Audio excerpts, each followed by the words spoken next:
lihat Bapak Ibu? Sudah Bu. Sudah nampak Bu.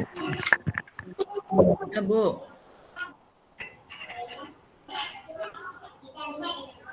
Oke, Assalamualaikum warahmatullahi wabarakatuh. Waalaikumsalam warahmatullahi wabarakatuh. Oke, apa kabar anak-anak semua? Baik. Alhamdulillah sehat Ibu. Baik Ibu. Ya, alhamdulillah ya, kita masih diberikan nikmat sehat sehingga kita masih bisa berjumpa, masih bisa hadir di kelas kita ini. Dan jangan lupa protokol kesehatan tetap diterapkan, pakai masker, jaga jarak, cuci tangan. Jadi walaupun kita luring, tapi protokol kesehatan tetap kita terapkan. Untuk hari ini, apakah anak-anak sudah siap untuk memulai pembelajaran? Ya Bu.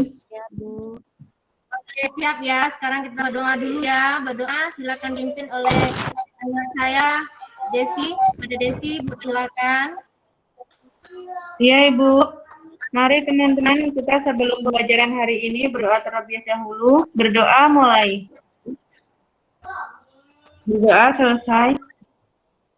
Oke, terima kasih untuk anak Ibu Desi. Selanjutnya Ibu akan mengecek kehadiran dulu ya. Yang pertama Desi. Hadir Iya, ya. Ibu. Kemudian Devin. Hadir ya. Oke, alhamdulillah semuanya hadir hari ini ya. Sebelumnya kita akan menyanyikan lagu Indonesia Raya terlebih dahulu yang akan dipimpin oleh anak kita, anak Ibu yaitu Dwi. Oke, kepada Dwi, terima kasih telah memimpin lagu Indonesia Rayanya.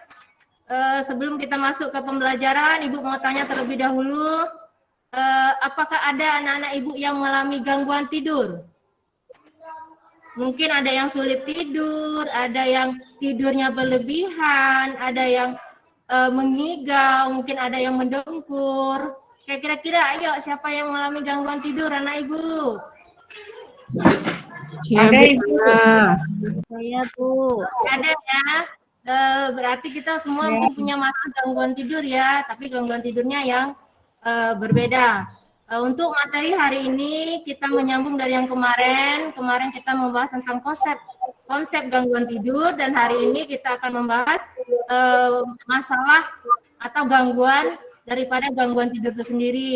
Di mana tujuan pembelajaran kita hari ini nanti siswa mampu memahami apa itu gangguan tidur, memahami nanti apa itu penyebab, kondisi yang bisa menyebabkan gangguan tidur, bisa mengklasifikasi, bisa menguraikan jenis-jenis gangguan tidur, atau nanti bisa menentukan pemenuhan apa yang bisa kita berikan untuk masalah gangguan tidur kita itu.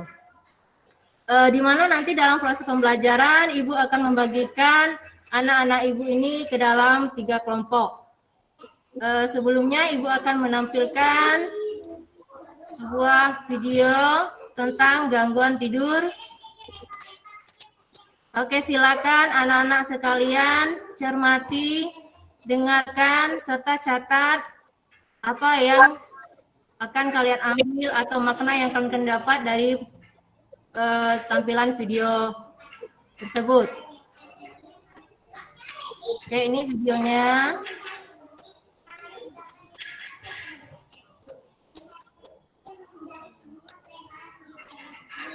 Kemudian selanjutnya nanti ada kasus yang akan Ibu bagikan dengan kalian di LKPD, nanti juga Ibu berikan. Ini nanti ada 3 kasus 1, 2, dan 3. Sebelumnya Ibu akan menjelaskan dulu poin Ibu tentang gangguan istirahat dan tidur. Di mana gangguan tidur itu adalah masalah yang dapat mengakibatkan seseorang tidak bisa atau tidak dapat tidur. Kemudian ada kondisi fisiologis yang menyebabkan gangguan tidur. Yang pertama itu bisa depresi, kemudian yang kedua itu pikiran yang membebani, yang ketiga itu cemas atau tegang. Selanjutnya di sini ada kondisi lingkungan. Jadi lingkungan apa yang bisa menyebabkan kita mengalami gangguan tidur? Yang pertama itu kondisi yang mengancam nyawa atau terlalu stres. Kemudian gangguan siklus tidur. Misalnya ada yang bekerja shift malam, ada yang bekerja shift pagi, jadi siklus tidurnya itu tidak teratur. Itu bisa menyebabkan juga gangguan tidur. Kemudian kondisi lingkungan, di mana misalnya kalau lingkungan tempat tinggal peserta didik ada di dekat pabrik atau tempat yang berisik, jadi kita mengalami gangguan tidur atau kondisi lingkungan yang terlalu panas atau dingin. Kemudian ini tadi yang Bu bilang macam-macam gangguan tidur. Gangguan tidur itu bisa insomnia, hipersomnia, parasomnia, enuresia, apnea tidur, narkolepsi atau mengigau. Ini salah satu contohnya, gambarnya. Insomnia seperti ini, hipersomnia yang kelebihan tidur, enuresia yang tidak bisa menahan tidur, kadang bisa tidur saat duduk, saat berdiri, kemudian mengigau, kemudian ngompol, atau ini tidur berjalan saat tidur. Kemudian di sini ada fungsi tidur, manfaat tidur, dan ini kasus. Kemudian selanjutnya Ibu akan membagikan anak-anak Ibu ke dalam 3 kelompok. Jadi setiap kelompok nanti membahas materi yang berbeda. Kelompok 1 akan membahas kasus yang pertama, kelompok 2 akan membahas kasus yang kedua, dan kelompok 3 akan membahas kasus yang ketiga. Dari kasus tersebut, silakan anak Ibu menuliskan penyebabnya apa, jenis gangguannya seperti apa, tanda dan gejalanya seperti apa. Oke, untuk pembagian kelompok, kita mulai berhitung saja ya. Berhitung dari 1 sampai 3, nanti kelompok 1 bergabung, berhitungnya 1, kelompok 1, nanti 2, dan 3 seterusnya seperti itu. Baiklah, kita mulai dari yang paling kanan. Anak Ibu, Devin, silakan berhitung. 1, 2, Oke, 2, selanjutnya. 1 Bu. Oke, 3. Oke, berhitung selesai ya. Jadi silakan bergabung berdasarkan kelompoknya. Yang 1 gabung di 1, 2 gabung di 2, dan 3 silakan gabung ke 3.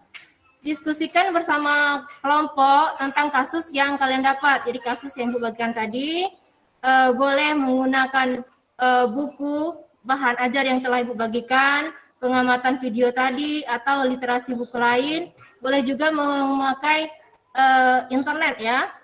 Nanti hasil yang diskusi kalian silakan ditulis di LKPD yang Ibu bagikan. Waktunya hanya 20 menit ya. Nanti setelah selesai kita presentasikan. Oke, bagaimana anak-anak? Ada yang ingin ditanyakan? Sudah paham dengan penjelasan Ibu? Oke, paham ya. Kalau paham silakan dikerjakan. Oke, waktunya sudah selesai. 20 menit sudah selesai. Kita masuk ke presentasi. Di mana kelompok mana kira-kira yang mau maju duluan? Ayo. Kelompok saya, Bu, kelompok saya. Oke. Iya, kelompok Ibu Apriani ya, kelompok 2. Silakan Ibu Apriani mempresentasikan hasil diskusinya. Untuk peserta lain, Iya, Bu. silakan. Ya, jadi itulah. Oke. Iya.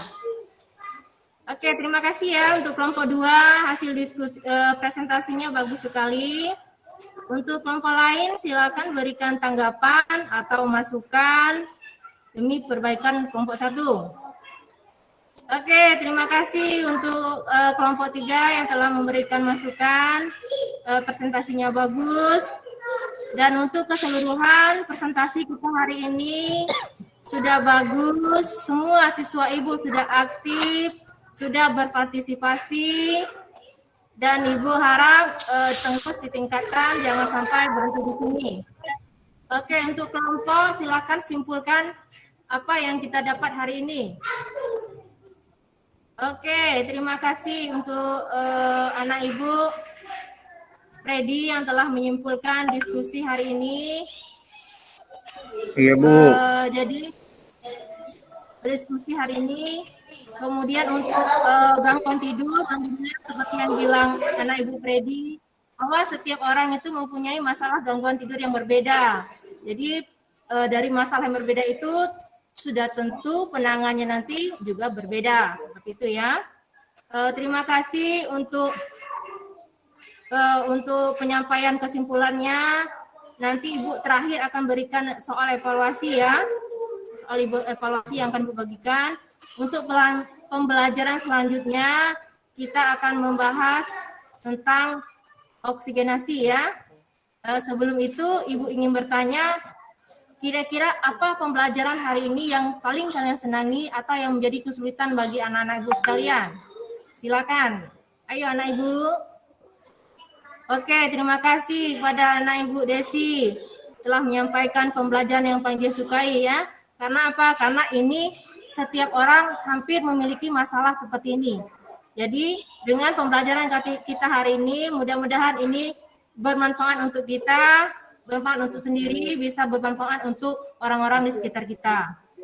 Oke, sebelum kita tutup pembelajaran hari ini, kita akan berdoa terlebih dahulu, di mana doa kita akan dipimpin oleh anak Ibu Depin. Kepada Depin, Ibu persilakan. Ya Bu, baik teman-teman semua, karena kita sudah selesai belajar, mari kita berdoa dan mengucapkan syukur kepada Tuhan menurut kepercayaan dan masing-masing. Berdoa dimulai. Berdoa selesai.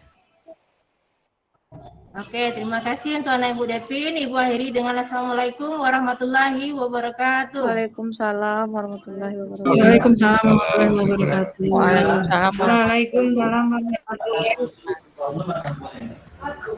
Ya, makasih Bu siapa tadi ya? Bu Ana ya? Bu Depiana, Pak. Bu Bu Depiana. Yes, ya Bu Depi ya, Bu Depiana ya.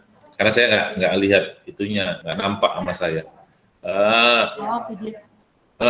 Sinyal susah nih. Ini saya sama Bu Yuniati sama nih karena kami cuma beda ruang aja sebenarnya. Tapi Bapak terlihat kok Pak. Hah? Tapi Bapak terlihat di saya. Iya, saya nggak lihat Bapak Ibu di sini. Ya. Cuma foto-foto aja. Ada sebagian nampak ini hilang lagi, timbul lagi ya. Hilang timbul. Oke, Bapak Ibu, siapa yang mau memberikan masukan dan ya ada untuk Bu Depiana tadi? Ya, Bu Depin silakan. Makasih Pak Mufti. Saya mau bertanya atau memberikan masukan atau bagaimana yang baik ya. Putus-putus Bu. Putus-putus Bu. Saya ini gimana ya? Udah jelas Ibu, Bapak. Halo, sudah, Bu. Bapak Sudah, Ibu, Bu. udah jelas kan? Putus-putus. Sudah, Bu. Saya angkat kemana lagi, Bapak? Sudah Bu, jelas Bu. Ya, Pak Mufti udah dengar, Pak? Nah, udah. Ini terkait dengan lembar observasi ya kan. Itu kan ada penutup. Di penutup rata-rata apakah kita harus memberikan evaluasi dari pengetahuan ataukah kita hanya sekedar menyampaikan lalu menutup gitu ya. Itu gimana baiknya gitu, karena saya kan memperhatikan dari kemarin kita nggak ada buat evaluasi, cuman dari Pak Freddy yang saya ingat itu ada post-test yang di classroom ya, di quizzes kalau nggak salah saya.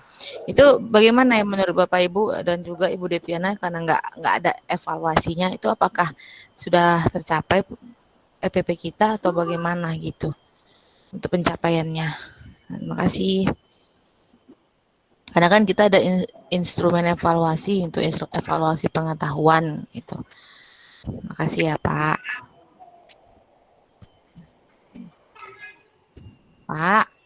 Pak Mufli. Ya Ibu Depin.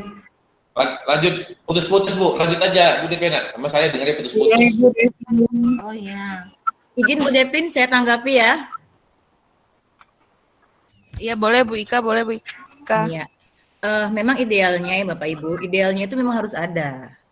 Ya, dalam satu kali pertemuan itu ya harus adalah evaluasi.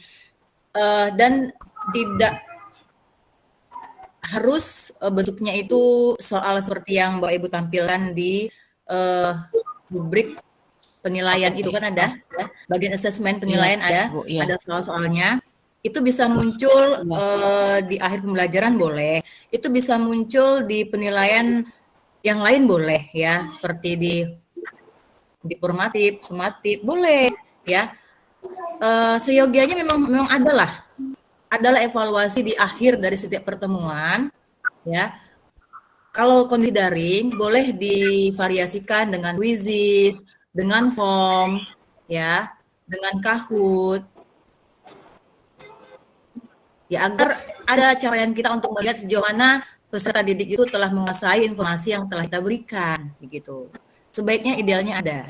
Cuman kan karena LPP Bapak Ibu yang lalu kan ada ya kan. Saya lihat ada tuh, kalau yang nggak ada ya mungkin kami terlewat ya, tolong dibuat ada begitu ya. Adalah evaluasinya gitu ya. Seharusnya yang di penutup itu apresiasi kita kepada peserta didik, reinforcement, kemudian tadi itu merangkum ya, kita minta peserta didik untuk merangkum, evaluasi, penugasan untuk berikutnya. Seperti itu, persiapan-persiapan untuk pertemuan berikutnya, itu yang siogianya ada. Nah, seperti itu. Mungkin itu tambahan dari saya, Bu Devin. Terima kasih. Ya Bu, makasih Bu. Makasih Bu Ika. Silakan Pak Arfandi. Ya, Arfandi. Pak Arfandi silakan. Ya Bu, untuk Bu Deviana. Suaranya kecil Pak. Oh kecil Bu ya? Iya Pak, kecil suaranya. Kecil. Saya sampai nempel-nempel Jauh gitu, nih. terdengar jauh ya Pak. Oke, set Bu.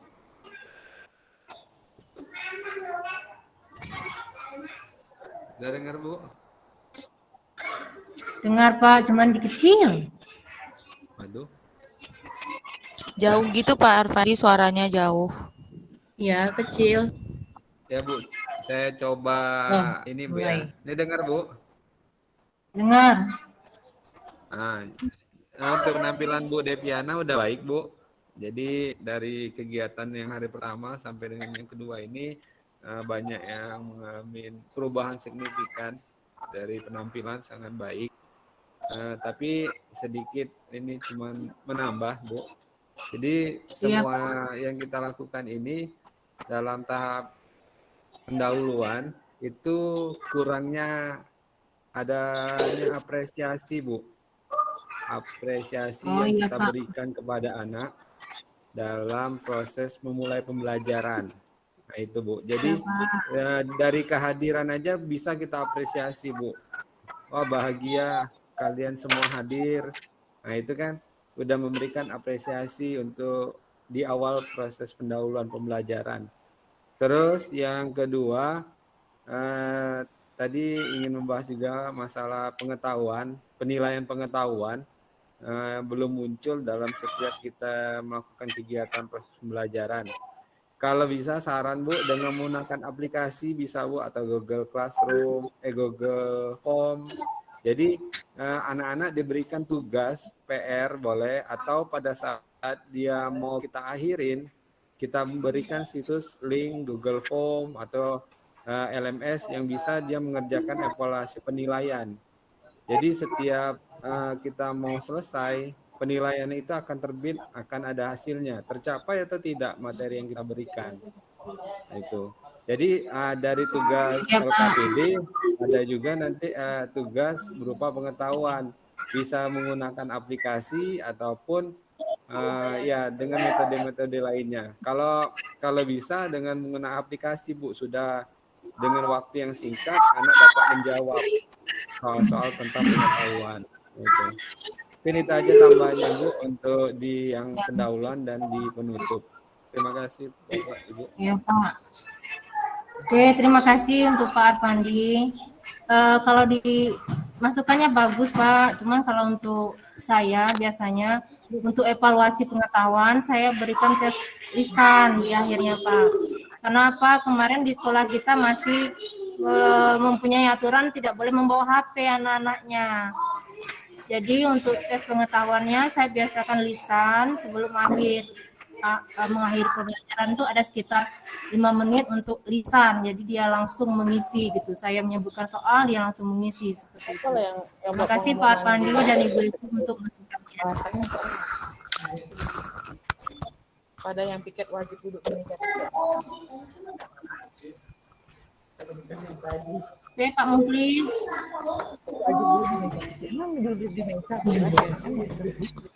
Harusnya kan wajib standby atau wajib. Pak Mukhlis, kembali ke Pak Mukhlis.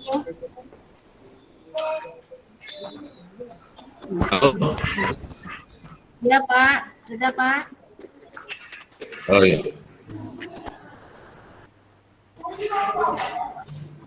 Halo. Ya Pak. Dengar Bu, putus saya itu. Dengar, Pak. Oh dengar, ya. Iya, saya putus. Udah deh Bu DP nah. Udah Pak. Oh iya. Sudah Pak. Sudah Pak. Enggak. Saya pakai headset juga. Tak dengar putus aja. Sudah Oke, Pak. kasih Bu Depiana. Ada lagi. Halo.